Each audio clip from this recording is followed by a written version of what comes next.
Chuck D, Tom Morello, Prophets of Rage, hello. Hello, how are you, sir? I'm very well, thank you. Thanks for talking to me at the rock and roll time of 9:30 in the morning. Mm-hmm. Right. Are you okay? Nothing more rock and roll than 9:30 in the this is morning. living the dream, baby. Woo! Let's get to it. Track 2 on the record, Unfuck the World. I know you're raging against the global neoliberal order. Is that kind of language necessary? Well, when the world is fucked, I mean, what are you gonna do? You either unfuck it or you like let it fuck you over. That's a very good point. And also people that do sign language, it's real simple. It's like, So you guys were formed in 2016 in response to the presidential election. Well, dangerous times do demand dangerous songs. we got to make America rage again. 2 years later, Donald Trump is still the president. Why haven't you fixed that through the power of rap Well, and riffs? imagine where we'd be at if we hadn't formed the band. Well, okay, it'd be That's worse where than now? so it certainly could be, and, Holy and it shit. certainly may be. Okay. We may be the sort of the finger in the dam holding it back right now. Tom, you've said Trump is the one-man embodiment of the machine we've been raging against for decades. What did you mean by that? By turning elements of the working class against one another, by embracing and kissing Wall Street's ass, by embracing a kind of global militarism. That's exactly what we've been singing about for a quarter of a century. Right. He kind of, I get it. It's like he's probably heard Rage Against the Machine songs and says, I want to be that guy. Yeah. Yeah, really. And that was, I mean, the literal genesis of this band was I saw there was a CNN crayon scroll that said Donald Trump rages against the machine. And I said, oh hell no, that is not what we had in mind. So I very militantly, Fuck you, I would do what I you very tell militantly tweeted about it. Yes. You know, and I just Shit. thought, and I thought that's just not going to be enough. No. That's not going to be enough. So I called Chuck D and Timmy and Brad and Lord and Be Real, and we had to bring out the big guns. And I wonder how this guy feels. We talked about this yesterday. It's like, how does it feel to wake up and know that 90% of the world does not like you? It's tough when you're a big, And angry it clearly orange means baby. a lot to him that people like him. That seems to be a big Yeah, part that's a of part his- of it. That's a part of it. And it's difficult in some ways to organize against because it's not just bad policy, it's also this clown show, you know, where there's so, you know, there's 2 or 3 issues a day that are just mind-bogglingly ridiculous that mask the tax cuts and mask the militarism overseas. So we have to find new ways to fight back. The encouraging thing is, you know, from these students in Florida who are fighting back against the NRA and the gun lobby, that there are new ways to resist that are coming forward. And we just offer our services as a rock and roll band that's going to have our say. But you guys must be doing okay for money. Surely Trump's looking out for you guys, right? This man is so quick at 9:30 and I just wear a badge. He's quick. Chuck D's insisted on wearing his Look, ABC visitor's badge. Look, it got me in the building. Thus, I'm going to hold you guys to it. Yeah. You have a track called Take Me Higher on the record, which is about drone strikes. There's also stuff about legalizing marijuana and all these serious issues. Have you ever thought about writing a song about how you're in love and how tonight's going to be the best night of your life? I think they're all kind of about that. Okay. Right? Yeah, I think they're all at their core, you know? We're in love with smashing the state. Yeah, I love being in Australia. Now, there's a track on the record, Hail to the Chief, about Mike Pence. My favorite rock song about Mike Pence, I reckon. Isn't he a nice, handsome man from Indiana? What's wrong with Mike Pence?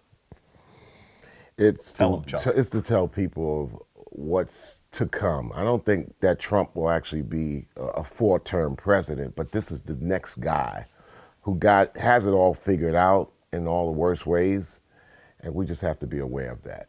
Are you invested in this Russia investigation? Do you care about Trump being impeached, or do you think it's the whole goddamn system, man? It was the whole system during Bill Clinton. You know what I'm saying? Yeah. And it's the whole system now. And while there may be some electoral malfeasance, the government that set the standard for election meddling is the United States. Oof. You know, from assassinations to it's a bloody history of meddling in other people's elections. So it's like the pot calling the kettle black. Do you have a political philosophy? Do you identify as I'm a Marxist, I'm a democratic socialist, I am this? My message is in the mosh pit. More. I think it becomes a little too stratifying when you self-identify as, you know, in interviews as an anarcho-syndicalist. Everybody runs to Google that, and then they have, what is that again? and they have something to say in the Where's my comment. phone? I definitely. They have something to say in the comment section. To be very, very clear, I mean, I think that there are principles to stand behind, a North Star that has guided our work and our activism, and it's you stand up for the poor, you stand up for the oppressed, you stand up for the environment, you stand up for peace, you stand up for equality, you stand against racism unequivocally. And so those things are guiding guiding principles. And if you can call that any shade of the political spectrum, but we're going to stand up. We're going to stand up for those ideals and those principles in everything that we do. What's the craziest shit you've seen happen at one of your shows? Oh man, in France, you wouldn't believe it. There were multiple wheelchairs crowd surfing during the set. It's maybe Were the 80, people in the wheelchairs? Yeah, In the like wheelchairs, yeah. Were they okay? Wheelchair mosh They pit. were wheelchair mosh pit. Just 80,000 people, this French metal festival, and multiple wheelchairs coming over. This one young woman must have come over 4 times. Yeah. And she made her way back to like 80,000 people and then came to the front again and I'm like, we're doing something right. Yeah. We're doing something right. Do you know much about Australian politics at the moment? Every time I engage myself and I leave, I have to catch back up, and it's a lot. My know a man little Scotty bit. does. It's fucking boring. You had something in like the southern zone where there's some non-traditional parties, right? Yes, And yes. then there's also the something heinous going on where when Asian refugees come over, you shunt them to these islands. I don't know what you're talking Yeah, about I'm there. pretty No, sure that's that's fine. happening. No, we welcome Might wanna everybody. sort that There's a different philosophy out in Perth. I've been to Redfern so many times, and the Koori people. It's a lot of things that tucked under the rug, and there's a group of people that says, look, you have to know this about us for us to go forward. I mean, all that's very true. There is systemic racism and brutalisation of refugees. We don't talk about that in the mainstream. We really get into the nitty-gritty of like sort of economic reform. Yeah. And I've written a few rhymes that you can work into the shows while you're in Australia. You said economic reform? Yeah, Yeah, just he's like gonna- some he's gonna- really he's gonna fucking. rap right I'm now. gonna rap He's some gonna stuff rap, I to got a Chuck feeling. D. This should go well, I reckon. Is this a Hold that up, shield? please. That'd be great. Okay. Fuck the retirees. Yeah, I said it. You don't even deserve your franking credits. Now, do you know what franking credits are? No, so that really didn't Right, stick okay. the landing on that. Basically, if you get like money from shares, that's already been taxed by the company. So the government says you can go to the ATO. What I and meant they to say was that was a dope ass rhyme. Thank you very Yeah. much. A sign of the times, the apocalypse nearing, a lack of modest reforms to negative gearing. Negative gearing is a tax, again, concession involved in investment properties where basically you can have an investment property and you can like claim losses on that property as sort of a tax write-off. The best rap is rap where you get to explain every stanza right after I you think say so. it. That's Yeah. my feeling. Yeah. Greed's destroyed us. Multinational tax avoidance. I don't think that one quite scans. I'm not sure about that. And I couldn't think of a rhyme for steel tariff exemptions. So if you guys could. Tom Morello, Chuck D, thank you very much. Continue raging, please. Appreciate it. Thanks very much for having us, man. Thank you. Cheers.